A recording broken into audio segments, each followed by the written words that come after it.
A Muslim by any other name blows up just the same. Want to make liberals angry? Defend the United States. Below are my columns on the war on terrorism. It's interesting to review how the carping from the Treason lobby has evolved during the course of the war. My position hasn't changed since the column I wrote the night of 9/11. For reasons I cannot understand, I'm often asked if I still think we should invade their countries, kill their leaders, and convert them to Christianity. The answer is, now more than ever. How 9/11 happened. We don't need a commission to find out how 9/11 happened. The truth is in the timeline. President Carter, Democrat. In 1979, President Carter allowed the Shah of Iran to be deposed by a mob of Islamic fanatics. A few months later, Muslims stormed the U.S. Embassy in Iran and took American embassy staff hostage. Carter retaliated by canceling Iranian visas. He eventually ordered a disastrous and humiliating rescue attempt, crashing helicopters in the desert. President Reagan, Republican. The day of Reagan's inauguration, the hostages were released. In 1982, the U.S. Embassy in Beirut was bombed by Muslim extremists. President Reagan sent U.S. Marines to Beirut. In 1983, the U.S. Marine barracks in Beirut were blown up by Muslim extremists. Reagan said the United States would not surrender, but Democrats in Congress threw a hissy fit, drafting a resolution demanding that our troops be withdrawn. All 7 Democratic presidential candidates called for our troops to be withdrawn.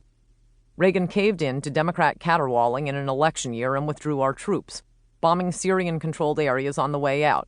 Democrats complained about that, too.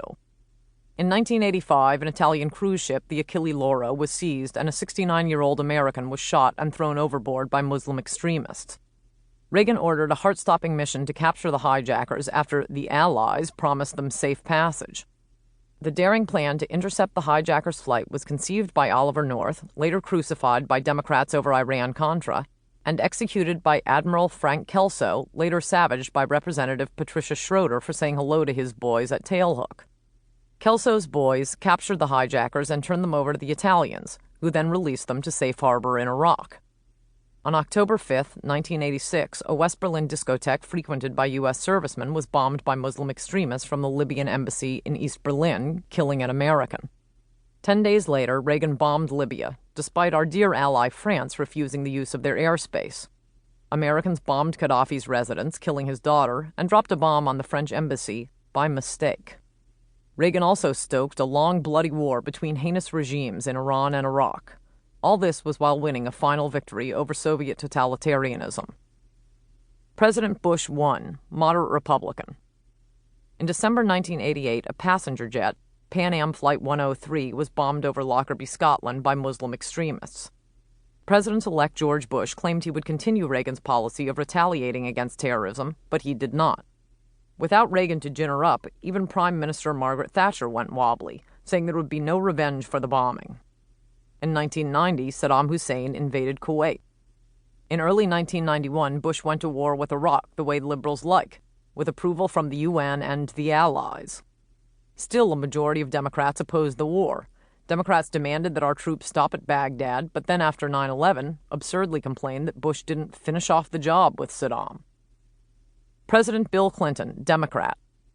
In February 1993, the World Trade Center was bombed by Muslim fanatics, killing 5 people and injuring hundreds. Clinton did nothing.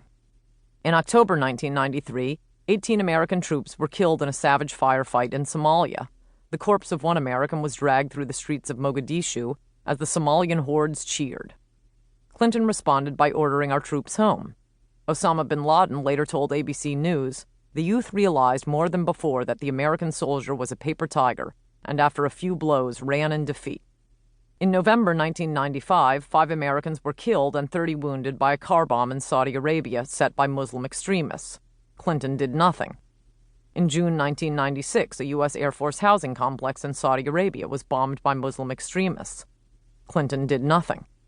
Months later, Saddam attacked the Kurdish-controlled city of Erbil. Clinton lobbed some bombs into Iraq, hundreds of miles from Saddam's forces. In November 1997, Iraq refused to allow UN weapons inspectors to do their jobs and threatened to shoot down a U.S. U-2 spy plane. Clinton did nothing. In February 1998, Clinton threatened to bomb Iraq, but called it off when the United Nations said no. On August 7, 1998, U.S. embassies in Kenya and Tanzania were bombed by Muslim extremists. Clinton did nothing. On August 20th, Monica Lewinsky appeared for the second time to testify before the grand jury. Clinton responded by bombing Afghanistan and Sudan, severely damaging a camel and an aspirin factory.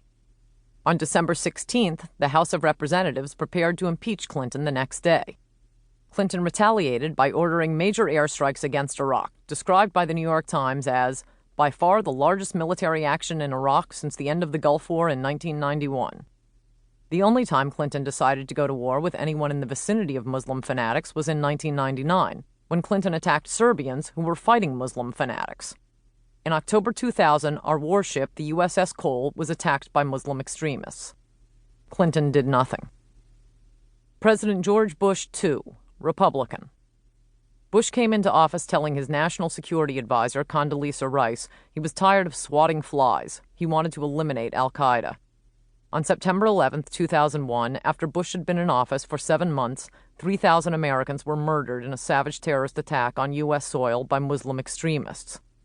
Since then, Bush has won wars in Afghanistan and Iraq, captured Saddam Hussein, probably killed and certainly immobilized Osama bin Laden, destroyed al-Qaeda's base, and begun to create the only functioning democracy in the Middle East other than Israel.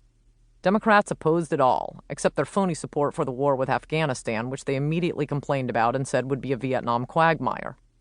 Now they claim to be outraged that in the months before 9/11, Bush did not do everything Democrats opposed doing after 9/11. What a surprise.